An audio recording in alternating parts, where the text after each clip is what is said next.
Oui, alors bonjour, moi je suis Jean-Paul. Donc j'ai acheté ce bateau à hier, hein. C'est un chassiron de 1973, un chassiron junior, donc qui fait 7,70 m de long. Mon projet, c'était de traverser l'Atlantique un jour en solitaire, un vieux rêve de gamin, hein, et donc j'étais persuadé, et je le suis toujours, qu'un petit bateau peut traverser facilement l'Atlantique, et avec des petits moyens, même s'il faut. Donc voilà, alors ce chassiron qui était un petit peu, pas à l'abandon, mais en retrait des autres, là, sur un terre à sec, hein, sur un terre-plein. Donc pendant 2 ans, par le chantier qui le vendait, on a pu refaire tous les travaux qui étaient nécessaires. Enfin, il y avait presque tout à refaire, les voiles à changer, le moteur à changer, après bon, de l'électronique un peu plus performant.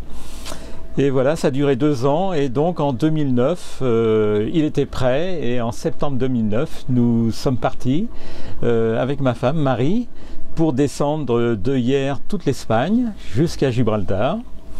Ensuite, seul, j'ai traversé Gibraltar, les Canaries, et donc tout très bien dans l'ensemble, même que ce soit la traversée a été effectuée au mois de janvier, ce qui n'était pas facile quand même, avec le mauvais temps.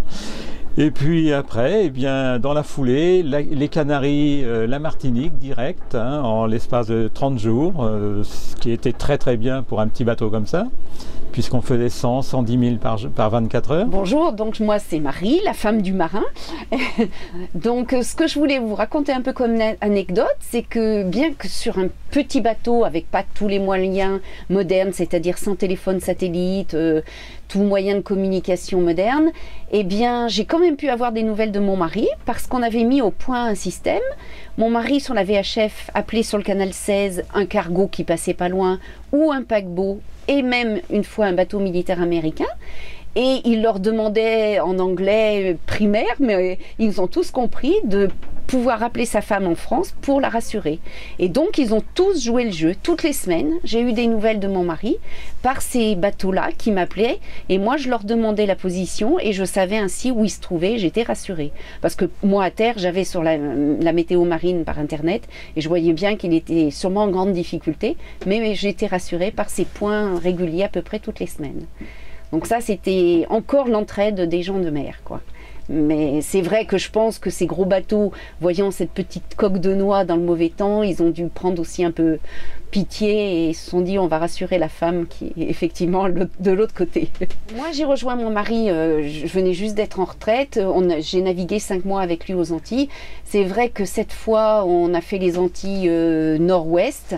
Et donc nous sommes remontés jusqu'à Porto Rico et de là il a été décidé de revenir. Donc je suis revenu seul puisque Marie travaillait encore un petit peu.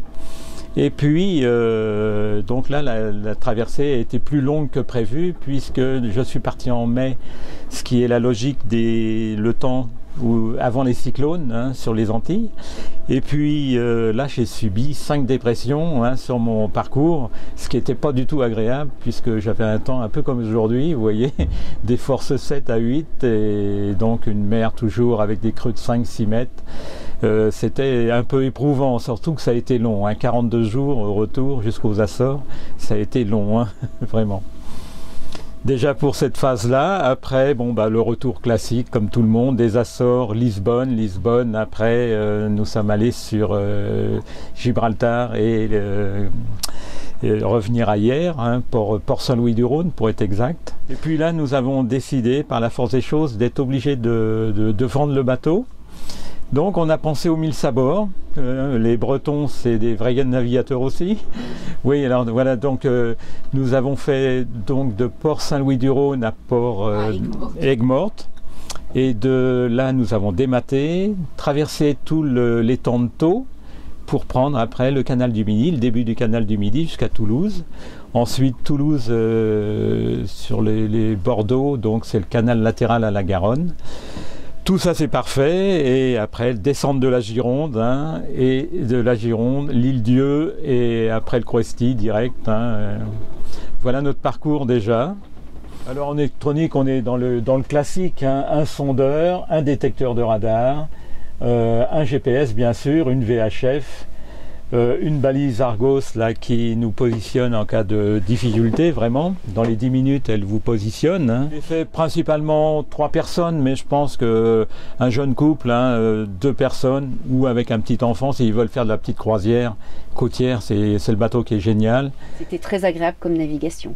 Et on peut se faufiler partout avec un petit bateau. Au mouillage, ça pose pas de problème. C'est un gros frais de port. En fait. Et oui, et l'avantage d'un petit par rapport au gros qu'on avait avant, c'est que les frais sont pas du tout les mêmes, quoi.